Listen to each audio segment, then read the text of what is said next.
I got approached by a literary agent thinking I should write a book, I guess based on my celebrity. And I didn't want to write a book based on celebrity. It was not interesting to me at all. And then I met with another guy. He said, well, you don't have to write the book based on celebrity. So then I was interested in it.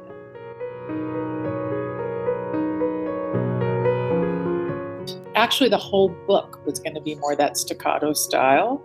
And then my editor said, it can be, and I didn't understand this, but it can be tiring to a reader to have all staccato sentences. And they kind of helped to make it more, to just have those as emphasis points, so staccato. I think it's because I wrote music for years. And so I sort of think in short bursts. I guess it's sort of lyrically more than writing out long sentences. So, I mean, there were certainly some places where I did, and I sort of taught myself as I went how to do that, because it's not my style.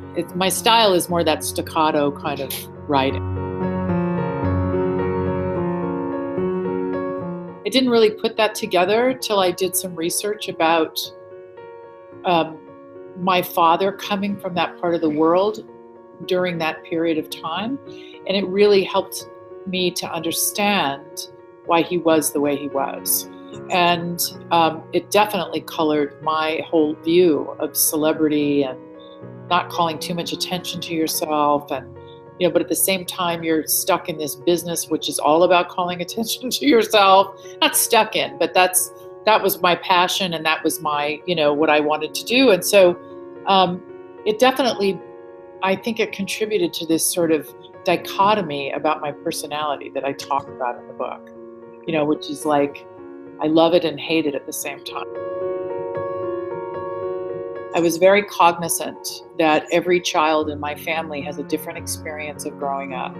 So I really tried to emphasize that this was my point of view, this was my experience, and I was very cognizant of not making it sound like it was everybody's upbringing. Because I learned early on in my career that, when people started to write things about me, like in the paparazzi and all this stuff, that if I colored my world a certain way, then it was interpreted as that was everybody's opinion in my family. So I wanted to be very sensitive to it. I'm not a real superficial person. It's not who I am. So if I was going to open it up and sort of show the pieces of myself that would inform my children, that would inform, tell the stories that I wanted to tell, I was going to have to be okay with being vulnerable and honest. And I just am, because I just don't know how else to be.